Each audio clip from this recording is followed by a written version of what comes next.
All right, everybody, welcome, Mr. Mason. Have you done a video with me before, by the way, on Yeah, this? Okay. yeah. So this will, yeah, that's right. We had, yeah, wow. So this would be a good follow-up. So that was probably a year or two ago. Right. And obviously, spray text painting is Mason's business down in Texas, in Dallas, Fort Worth area. He'll tell us all about it, but excited to have Mason on here because he's a prime example of someone who's kicking ass. We were just joking about this before I started recording about how most people don't take good advice when it's crammed right down their throat. He's one of the guys that takes all the advice and has been learning and applying himself and kicking ass. So Yeah. we're gonna basically go through a little bit of his background, which I actually found out for the first time last week that you started as the working the dish pit Yep. and some cocktails at an event venue. I didn't know that part. We didn't cover that last time. So that was what, 5 years ago? You're That was 19, 4 years. Yeah, I was 20 years old. 20 years old, and he's only 24 now. Yeah. And so far, what have you sold so far this year? It's June 20 something.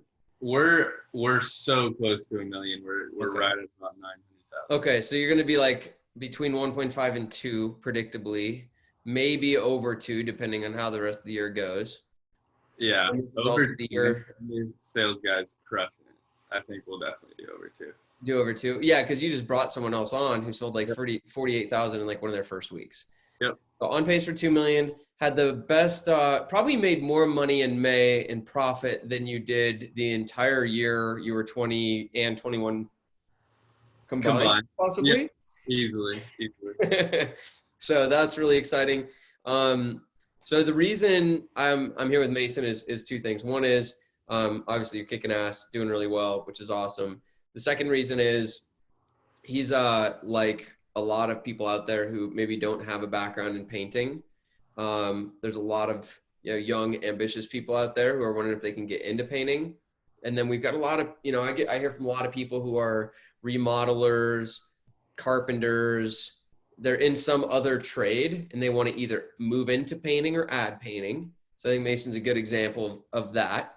Because you kind of were dabbling in some other stuff through Home Advisor before you went all in on painting. So Yeah. we'll talk a little bit about that. And then also someone who doesn't have are you a good painter? Horrible. Yeah, and you didn't know a ton about painting before you started. So also a good example there. And he's running a great business. So it's been really cool to see just the growth. And so before we get into whatever I'm going to ask you, which you have some idea, but Yeah. what is if we were to bait people into watching this, what are the bragging points? If I was like, hey man, gun to your head, you got to brag a little bit. What have you accomplished in the last 4 years that you're most proud of with your business? What are the numbers? And I'd say I'm most proud of our two things. It's revenue growth and my team. Yeah. So revenue growth, year one was 160,000. Okay. The next year was 600,000, and then the next year, last year, was 1.2 million, and it looks like this year we'll do right about 2. And there were some major hiccups along the way. So this is year 4. This is year 4. Great. Okay. Yeah, so there are some major hiccups along the way, and we were still able to grow fairly quickly. And what I'm most proud of, I'd say, is my team. I've retained the same guys since I started, and I started with a production manager. I never produced any of my own projects. I mean, I've obviously had to help and support in the field, but I started this business with scaling in mind. So yeah, that's probably what I'm most proud of. Cool. Awesome. And you're pretty clear. What are your goals, by the way? Like, where are you trying to take this? What do you see? How far do you see you can take it from where you're at right now? I want to do 10 million in the next 5 years. Okay. And in the next 2 years, I want to be at 5 million. And, money's great. Obviously, I'm making more money than I know what to do with. And it taught me that I really don't care. I don't want to say I don't care about the profit. I love the profit, but I mostly love the metric. I love measuring that. So one of my goals is to do 1 million in net profit. I want to be able to achieve that. Yeah. There's No, no, it's cool. My dad always, my dad was in business. He was a developer. I don't know if I've told you this before, but he, buys a bunch of land, cuts it up, puts the roads, the water, all that stuff in, and then sells off the lots. And, so he was an entrepreneur, and like, you've read that probably in my emails and stuff, like, yeah, that. But no, he was always like, hey man, money's just the scoreboard. yeah, Money's the scoreboard of the game called business. And I like the game. And I talked to Ron Bowen earlier today, and I think you're the same way, but it's like, it's not about making tons of money. It's about living a kick-ass life. And hey, this kick-ass life I want to live, it costs money. yeah, And part of living a kick-ass life is I love business. And, you're a motivated guy. You want to do 10 million. Not everybody wants that, but it's really about like, hey, what do you want to do in the game of business, and what's the kind of lifestyle you want to provide? It's not about money. Money's worthless by itself. It's about what that provides, for your life and your future. And what's crazy, Mason, is, you've got a huge head start. Actually, I have some other recommendations I'll give you too when we're done with this that you should look into with where you're at already. Like it's unbelievable. It's just amazing what can be accomplished in a short amount of time. So I hope everybody takes away from this conversation, like, wow, 4 years to get to where you are. The goals you have in 5 years, I think, are really achievable. right, There's going to be some stuff you'll go through to get there, but I think it's really achievable. By the time you're 30, running a $10 million company, making $1.5 or $2 million a year in profit is wild. And so I hope anybody watching this can take away like some inspiration that you can do that too. And you don't need to grind out some crummy job you don't like for 30 years until you can retire, because retirement doesn't seem like it's what it's cracked up to be. right. Anyways, these days. Totally agree. Agree. Good. I think All right.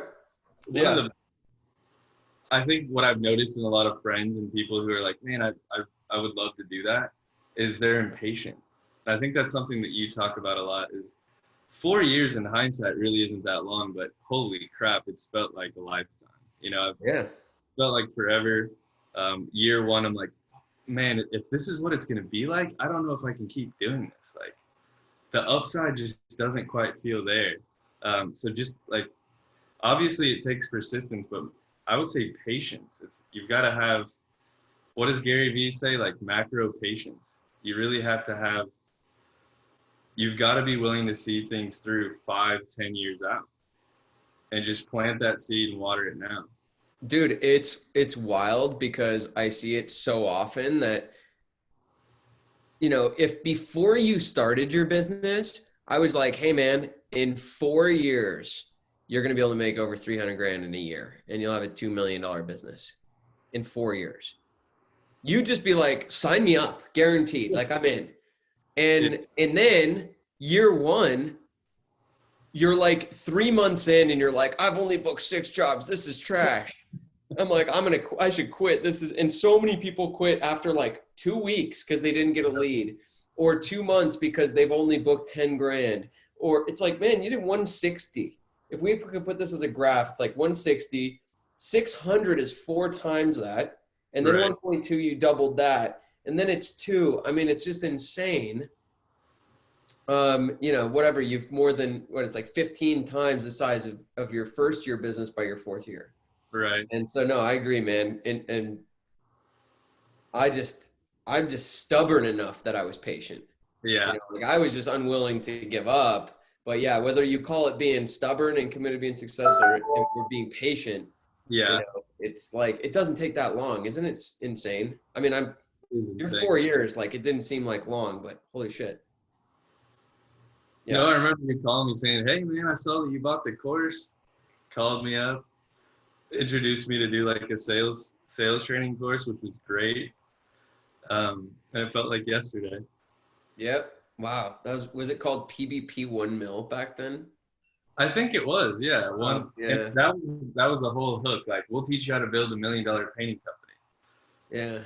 And then I smoked it and was like, all right, this is cool. Yeah. Wow, that's crazy. Yeah, you basically Mason's on every course I've ever offered, and it's working. By the way, people, it's working. All right, man. So let's start going way back a little bit and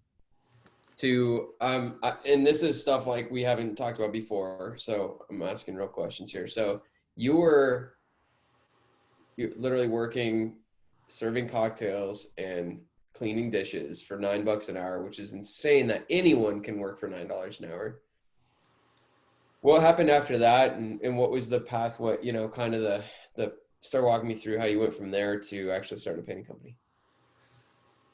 I've always been entrepreneurial, so I've always had some kind of hustle going on, and it started as Jam Lawn Care. Me and a best friend of mine started landscaping and What's his name? babysitting. Joe or His John? name his name's Josh.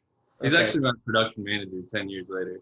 Okay. Nice. Yeah, so I've always loved money. It's weird. My parents will tell me when I was younger I would iron my dollar bills so they were nice and crisp. And I've just always had like a fascination with money. So I had a fraternity brother that was like, dude, I want to refinish furniture and sell it. And he was telling me about his dad, how he would do like a couple contract trades a year and just sit on his ass and get paid all the money under the table. And I was like, huh, you can make that much money in contracting. And it just kind of like, I dwelled on it for a little bit.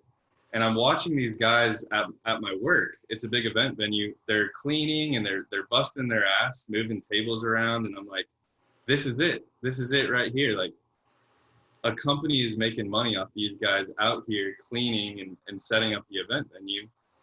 Like, how do I get into that space? Um, and so we just decided to get started. And my first partner he was pretty creative. He was a good marketer. So we hopped on Home Advisor and just started selling anything and everything with zero knowledge about what we were doing. So I think it took a little hubris. It took a little like blind confidence to get started. Because I remember going to our first quote, my partner's shaking and he's like turning red and he's like, we don't know what we're doing. We don't know what we're doing. Like, we can't do this. And I just looked at him and I remember being like offended, like, you need to relax, dude. Like, we need to just go in there and sell this. Like, we'll figure it out. And I he ended up not working out. And it was probably in that moment that there was a total red flag. Like, he didn't believe in us and he didn't believe in our ability to follow through. And we did. We messed up that first job. But, the customers were gracious and they're like, Mason, you do not come back to my house. You messed up this job, but I'm inspired by what you're doing. And I think you should keep going. And that's what the customer told me. That's awesome. Yeah. That was your first painting job? That was my first painting. It was the first job ever. And it was a painting job. And Okay. I think I posted about it on Facebook. It was like Yep. a $700 cabinet job in a 4,000 square foot house. It just went for it. Like, it was a classic kitchen table close. They signed the contract. I thought I was the king. I got a sub in there and they're like, how much did you charge? He sprayed it in about an hour and then it started dripping and running everywhere. And he goes, yeah, this is normal, man. Like, it'll just sand right out. Don't even worry about it. He's like, I'm going to go drop my dad off and I'll be right back. Oh, no. But And he just disappeared? Before I go, can I have my money? I'm like, well, yeah, I guess. Sure. I trust you. Never came back. Yeah, he just came in and just fucked up your job. It was like, cool, man. No, it'll turn out great. Can I get paid real quick? Cool. And he's like, oh, and I'm going to need the whole 700 for sure. Yep. So that was that. Funny. And my partner and I tried our best. Like, we went in there and tried to sand and paint. Mm-hmm. And obviously that didn't work out. So. Yeah, obviously not. So what made you decide to go all in on painting? Because obviously you said you're on Home Advisor. That happened to be your first job, but were you doing some other jobs too? I was doing the classic entrepreneur, like, any opportunity that comes my way, like, is money. Yeah. And it's hard to this day. I get an opportunity to do this. I get an opportunity to do that. Yeah. And each year that passes, I try to get more strict about what it is I do and don't offer. And what happened is we got to a point where my partner and I split roles. I was clearly better at sales and he was better at production, which he wasn't even great at. And he was just working his ass off and we were barely profitable. So we were doing fence jobs, we would set up furniture. We would go to people's houses and set up furniture for money, like a handyman service. And he was finally like, this isn't working. Like we're working harder than we've ever worked, and we're not making shit. You know, we may as well go back to serving drinks and busting tables. Yeah. And I read the E-Myth. My dad had told me, he's like, you need to read this book, the E-Myth. And the E-Myth just taught me like my intense need for systems. And we just committed to buying a system of some kind. After about 6 months of just failing miserably, I was like, I gotta have a system. And I had watched your videos like a year prior to. I don't know how I stumbled across them. I think I was looking up how to bid paint projects, and I watched your interior painting bid video. And I just came across some kind of copy or content of yours and was like, hey, this is it. This is what we need. And I don't remember having like an aha moment. I told my partner, I was like, we need to invest in this course. And it was between that and an Amazon fulfillment course. Yeah. What were some of the different businesses you tried before you went all in on painting? Picture Perfect Renovations. That was our other one. So we did a renovation business. Fencing, lost my ass in fencing. What mistakes did you make in renovations and fencing? Both. I was way too wide, did not have the sub base. It was basically just glorified babysitting. And all of our subs didn't know what they were doing because we didn't charge enough. We didn't know how to charge enough.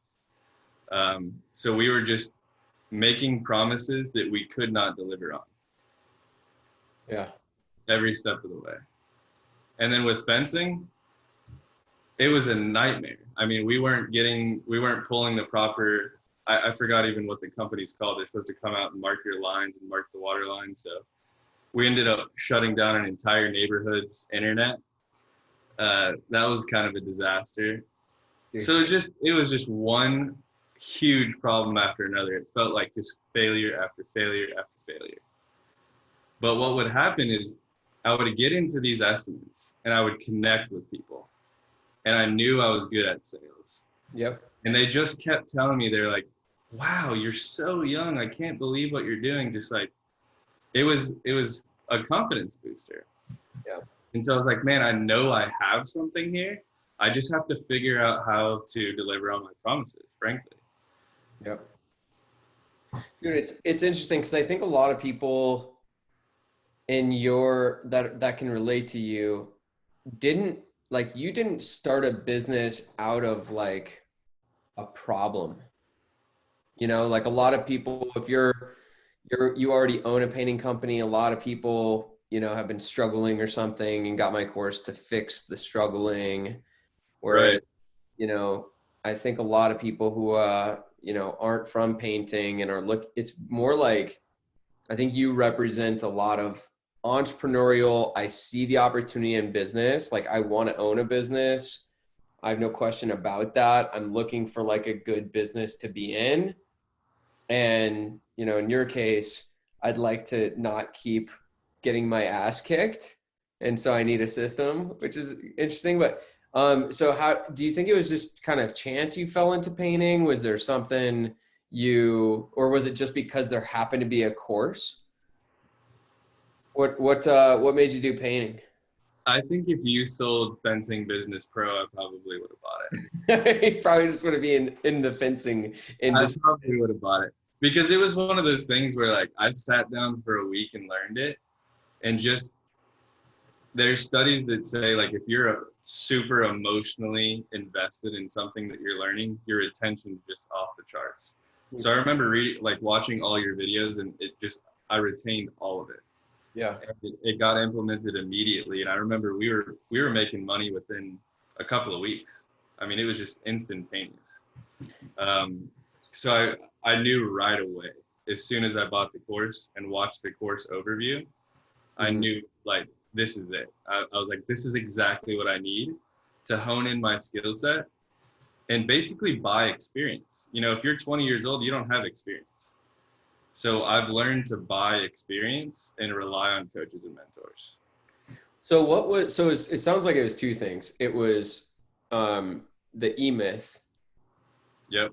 was like, holy shit, I need systems. So what it did I lose you? Okay, so we're back. Mason and I had a little internet problem and we paused recording and now we're here again. All right, so the question I was asking was one thing that was like your kind of aha moment like was you read the E-Myth. So what did you take away from that book? Like what dude, that was because that was actually a book that made a big impact on me in Yeah. the way I've built my business ever since I read it, which I can't even remember when I read it, but um anyways, what impacted you about it? Just learning about like the franchise model and the franchise system and why they're so successful. And he does a good job of telling stories and presenting metrics. So here's a story, here's an anecdote, here's a metric that backs it up. Here's why. I mean, it scared me. I'm like, I'm going to go in business. And he's basically telling me that like 1 in a million businesses survive. That's basically what he says in the book. And he also says, I think one of the most powerful lines from the book is like, um, something like if you work for yourself or you have your own business, you're working for the craziest person you know, or you're working for a lunatic, something like that. And it just showed you, it's like, I think we talked about this before the recording, like I'm having kind of an off week, right? But my system and my team is not. Mason, he took a nap yesterday. He's I never. took a nap yesterday. I don't want to say phoning it in, but not putting in the effort that I expect of myself. And the team and the system is still doing its thing. Like the music is still being made. And that's what I learned from the E-Myth is you can't have a business that relies on the owner to get service to your clients.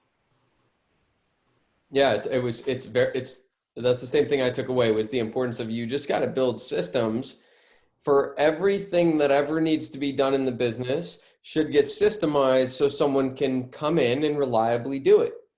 And I'm not the best at things, but I knew how to market and I knew how to sell and I knew how to manage production. So I documented what I did and then I could bring someone in and say, hey, follow this. And then we keep making it better over time. But uh, Right.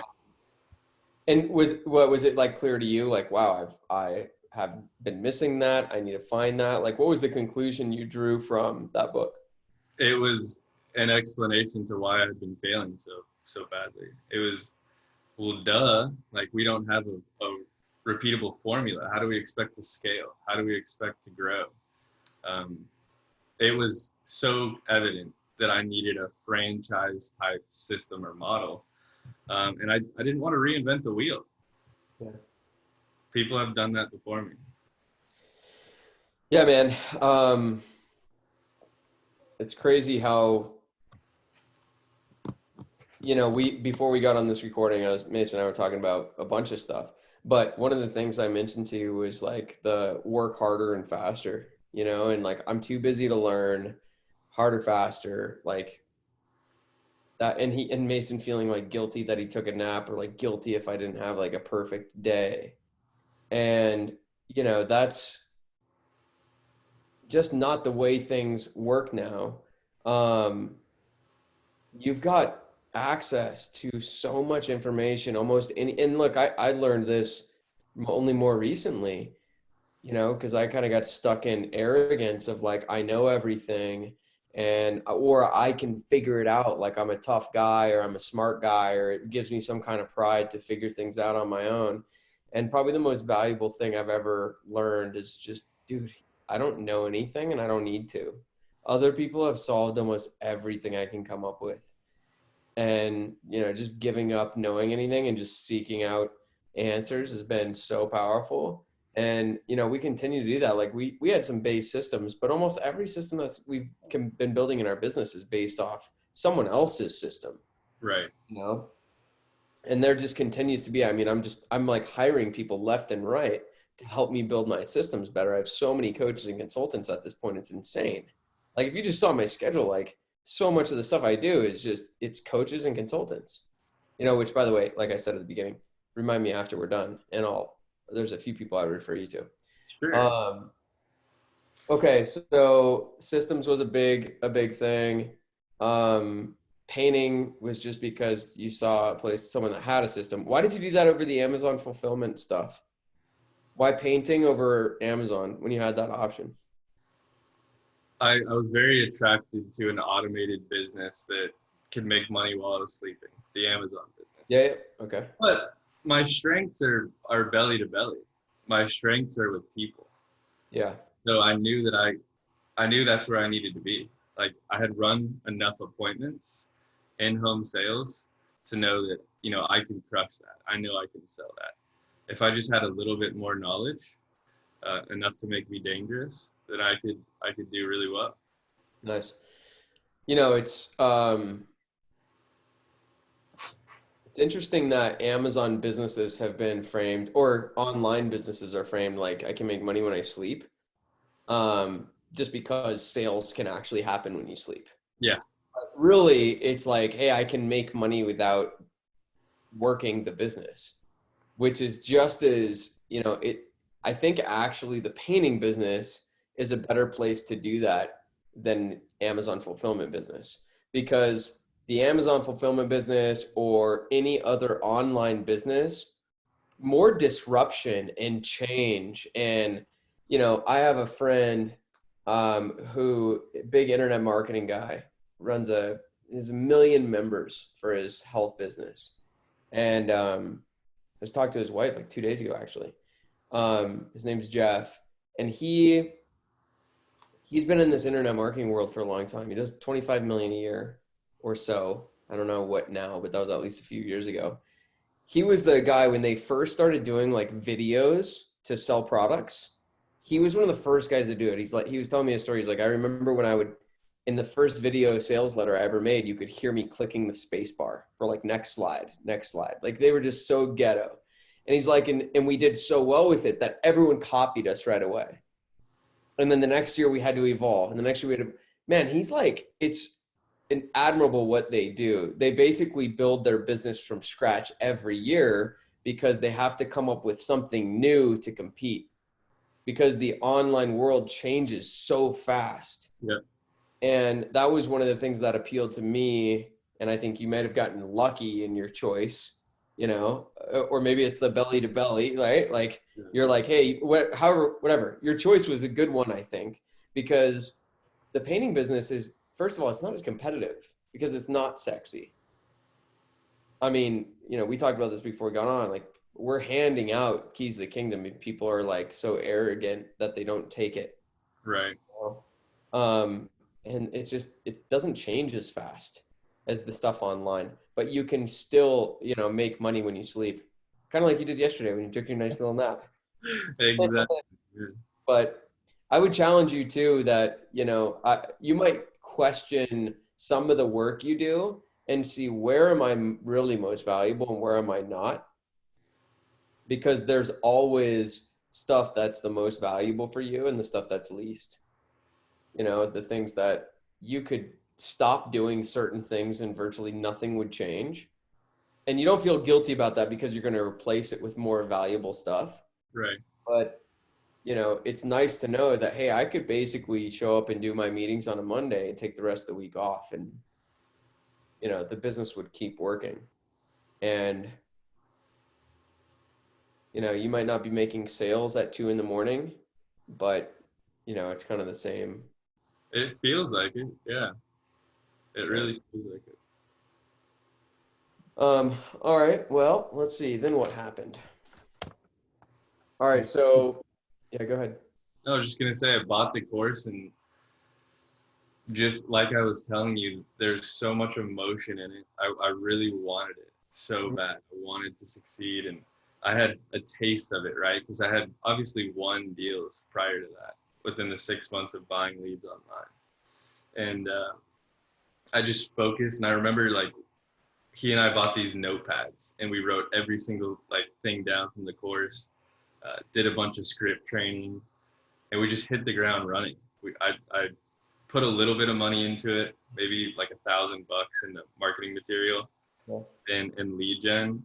and it was just off to the races. And that year, we started in March, and I would say by August, we ended up landing a $60,000 commercial painting contract for an apartment, right? Like it was an apartment that all of our buddies were staying in. They're like, "You guys are painting this?" It was insane. It was a big tenant flip, and we didn't know what we were doing. And I remember the negotiation because I was loving it. Like I was on the phone with this property manager, and they were hurting. Like they needed a painter next week so bad.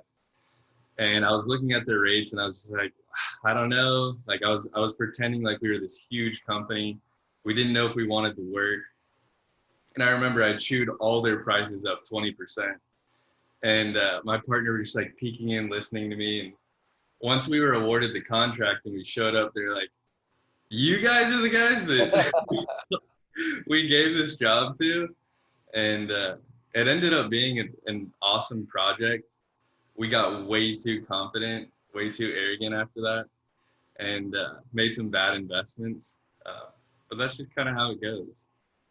Hey man, it's a lot can happen in 4 years and it feels like forever. And then all of a sudden, you're much wiser now than you were a couple years ago. Yeah, and I'm nothing like I will be in a couple years. Yeah, that's what's also very crazy. What do you think? What do you think has been the biggest thing that's differentiated you from all the other people you see in this business?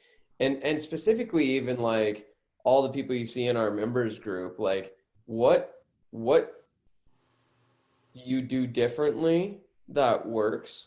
And what does it take to make this business really work in your experience? I want to start with the obvious stuff, but I think it's something more. I want to start with like natural born salesman. I think we've talked a little bit about that. I want to start with like my ability to lead and empathize with others, um, and build trust. But those a lot of people have those qualities. Mm-hmm. I think what it is it, and it's not grit, determination. I really think it's mindset. I had a I've always had a growth mindset, and the confidence to see things. Like I've always thought of the bigger picture. So whereas like I think what happens to people is they get caught up thinking that this is the way things are going to be. It's always going to be this way. It's always going to be tough. No one ever is going to accept my bid at that price. I can't get subcontractors at 50%. I think a lot of your coaching programmed me to think I just am not there yet. I'll get there, but this is just part of the process. I'm failing right now, but it doesn't define where I'm going to be. Yeah. We touched on this patience component earlier. I'm having trouble putting words to it, but I'd really have to say it's a mindset. Just Yeah. the confidence to see things through and really analyze the bigger picture. What is this all for? I think that's what makes me different, makes that journey different for me. I don't get in my own way as much as other people do. Yeah. I definitely get in my own way. Everybody does. Yeah. But I've noticed that it doesn't cause me to stop taking action or change and learn and grow. Mhm.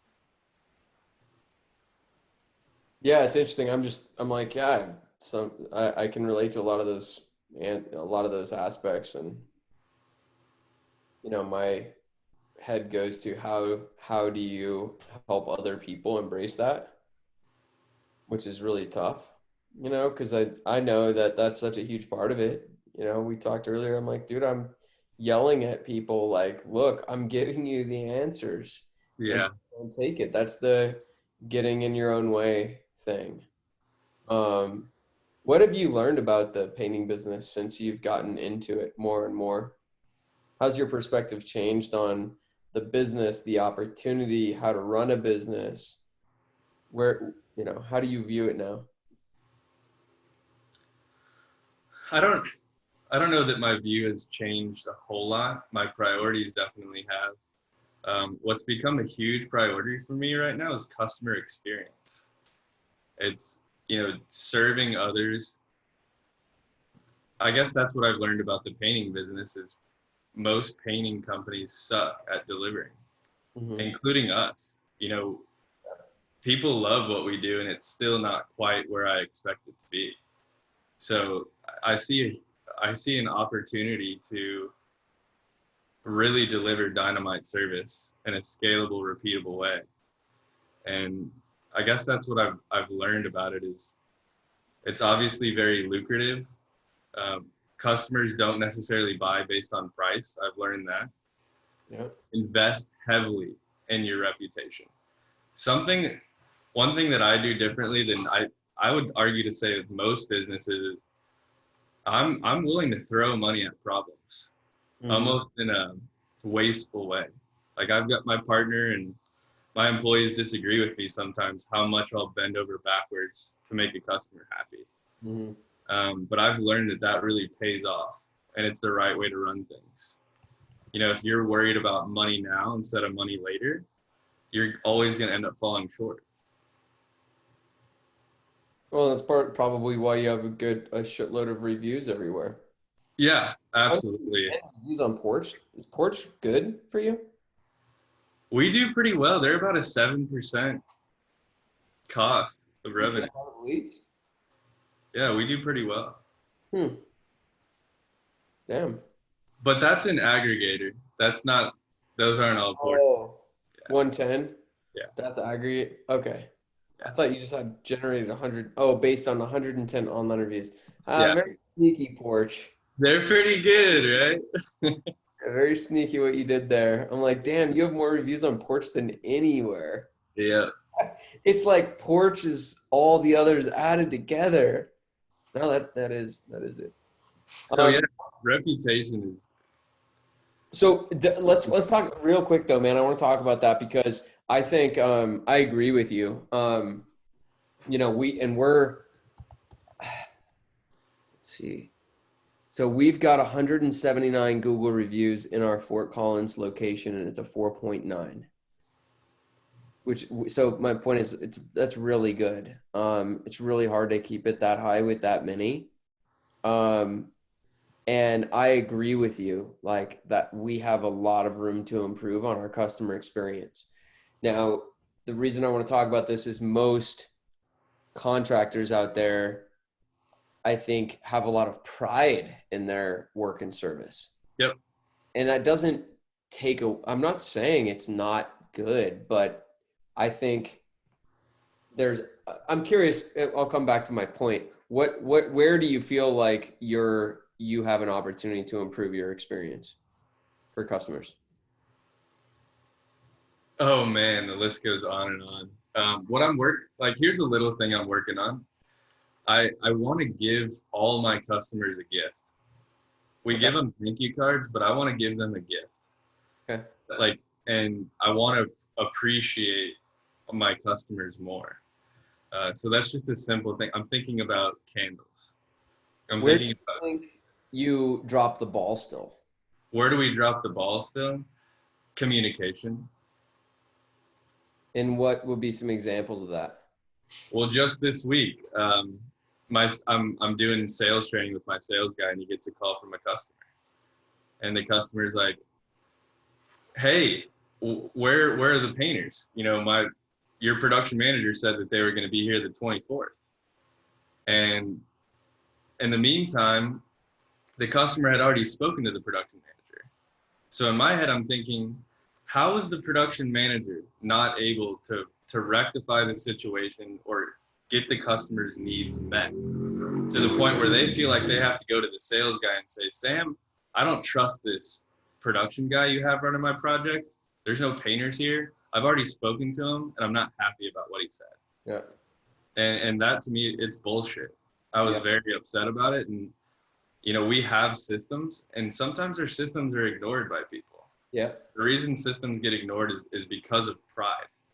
You get good in your role, you get a little bit of an ego, and then you just start to kind of shoot from the hip and operate as if, I've been doing this a while, I know how to produce work, instead of just follow the checklist. As soon as you're done with your initial phone call with a new client, your production initial phone call, follow up with an email, and our CRM has a link. So you can click a link, the customer portal can see the start date of their project. And he's just not utilizing it at all. And it's not a him problem, it's a me problem. Because I didn't create that expectation and I didn't inspect that particular portion of his role. Yeah.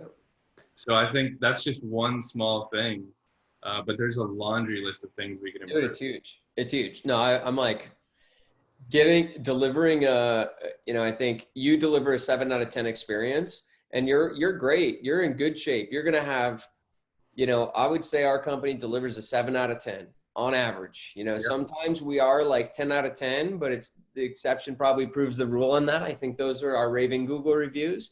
And then I think most people are like a 7 or 8 out of 10 where they're like, hey, it was good. Like there's a couple little touch-ups, but like, I don't want to be that client that calls and says, hey, there's, like I had my house painted.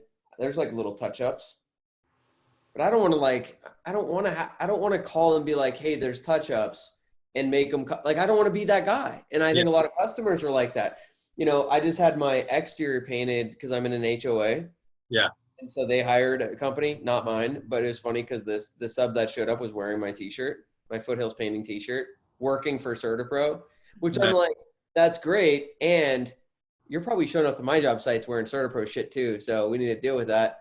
But anyways, they finished the job and they just left the leftover paint on the front porch, which is 2 5-gallon buckets and a gallon bucket. Just left here for me. I'm like, what am I supposed to do with this? Like, what am I supposed to do with this? Like, my garage is jam-packed. Like, I don't want to store all this paint. No and more. So that's something we're looking at is how do we want to leave paint behind for customers? And what are we going to do disposing of paint?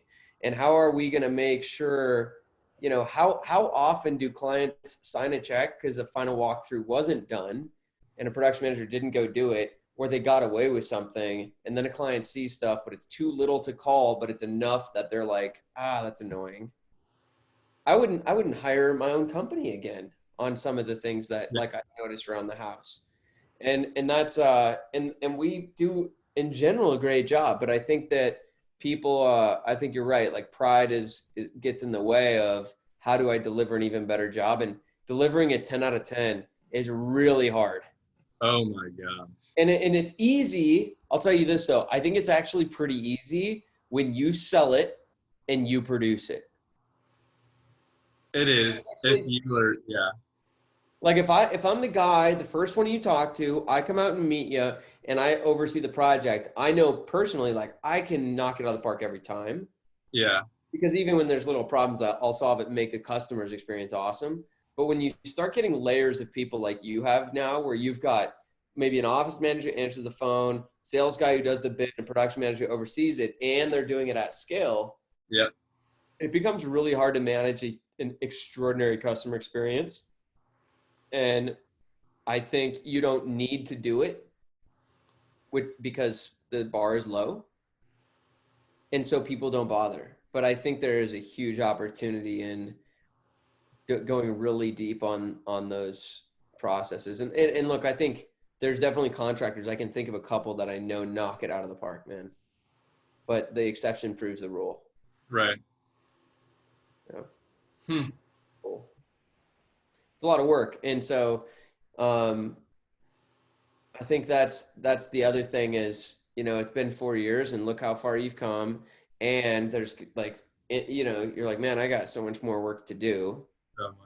Yeah. Which is exciting. It's a huge opportunity. But back to pride. I see it with the painters and my production managers, and I just so happen to be far removed enough to not get the feeling. But what I can't stand and what I think gets in a lot of contractors' way is the narrative of, oh, this customer is being crazy. They're being picky. They're being too much. Or I know how to do a good job. They're just being XYZ. Yeah. And that totally gets in the way of this experience that we're talking about. Yeah. I'm having to tell guys, like, slow down. This is not about you. This customer is feeling upset. Their feelings are valid. And we dropped the ball, period. They're not being picky. We didn't manage their expectations right. We didn't sell the job at the right price. Um, there's an infinite number of things we can improve on. But I see that often, especially guys who have been doing it a long time. I've been doing this for 20 years. I know how to caulk windows and do this, that, and the other. It's like, yeah, no, dude, and I know you do. And I'm looking at it and it looks like crap. Yeah. And it's not a jab at you personally. It just look at it. It's tough, man. It's funny how many times we've had an upset customer and a project manager saying like, dude, they're crazy, man. I've looked at that job and it looks good. They're crazy. And then I go look at it and I'm like, dude, it looks terrible. And even if the job looks good, I still think it's our problem. Well, no, it in one way or another, yeah, because they're still, you can't change that the customer's upset. Yeah. They're upset. Whatever they're upset about, you got to fix. But most of the time, when a project manager says the project looks perfect, I see it and I'm like, dude, what are you talking about? There's literally drips everywhere. There's bad, like, how did this get past you? It's like they're blind. It's a very strange thing. But that's also why there's so much opportunity in this business, which is, so I'm grateful that, in some ways, I'm grateful that there's a lot of pride and, you know, that there's not a lot of heavy competition, because the bar is low, man, but it's not going to stay that way forever. Yeah, I can feel it, especially in this market. I can feel it. What do you mean? The competition, the bar is being raised. Yeah. In a good way. Yeah. It's healthy. Wow, One Day Painting is a good example. Yeah. He's coming down here. He wants market share, and I know he cares about delivering on his promises and doing it awesome. The franchisee or Brian? Brian, whatever his name is. More. Yep. Why, you just signing up a lot of franchisees there or something? He's got one, and I see them out here, and I guess I'm not necessarily threatened by franchises because they're restricted by territories, but I know that they're going to innovate. Like, their model is Wow One Day Painting. We put a lot of painters on a project. And customers ask me all the time, how many guys? How many guys? How many days? And we don't necessarily think that I don't know. I don't know enough about this industry to know whether or not more painters is necessarily better. Or interior. What's that? Interior. Yeah. If you sell a $8,000 interior, you should probably put like 10 fucking guys on that. And just knock it out. Dude, if you look closely at the customer experience, interior is very disruptive. Yep.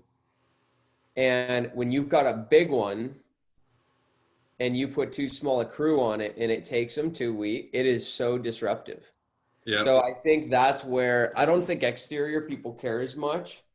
You know, you still shouldn't put 2 guys on a $10,000 exterior, but that's where I think there's value. And just so you know, I know Wow One Day, they charge more for getting it done in 1 day. They don't promise to get it done in 1 day. Yeah. Here's the upcharge to get it done in 1 day. Absolutely. But there's a customer base that loves that competitive experience. I'd pay. Yeah. Yeah, I'd be like, get out of here. Yeah. You're gonna finish my whole interior in 1 day? Okay, sure, I'll pay. Like, it'd be tough to pull off. You know, be a one long day.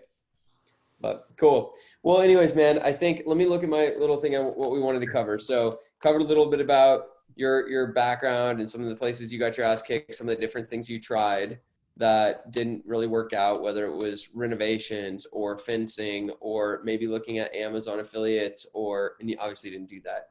Yeah. Probably made that work too. And then the big one was read the E-Myth and realized you really needed systems. Fortunately found a system, and then you just followed it to a T, essentially. I know that because you've done every course we've talked about and just followed that, and other things, you know. I mean, I know you're a member with Breakthrough Academy. I know that's been valuable. It sounds like there's other things you've done too. Yeah. And your business is booming and life is good. And I think the thing people can take away is like, dude, it's the game. what you could take away is being satisfied. Yeah. How do I be satisfied and keep growing? Because the reality is, and we've talked about this in some of my courses, but you're not going to get satisfied. You're not going to get to a point where now you're like, oh, I'm satisfied now. You know, like you think once I get to 10 million or this or that, it's like, no, it's just not. It's just Right. not. Trust me, like we're going to do 9 or 10 million this year. And trust me, it's just not, still ain't there. It's not Still gonna. ain't, Yeah. more and more, you know, but it's not because of the results. It's because I've done the work to learn how to be satisfied. Right. But anyways, I think people can take from you just your commitment to growth and improving and following systems and learning from others, and like pretty badass, man. We'll do this in another year or two, and I'm sure you're going to be a lot further along. Yeah, I hope so. Any last comments or anything? No, no. It's just been an awesome vehicle to pursue my passions and create a different life and lifestyle, and it's inspired a lot of people around me. And I think Awesome. I've really changed some lives with it. So Good stuff. yeah, All right, I'm going to end this here, and then we'll talk a couple minutes longer. cool. All right, thanks, buddy.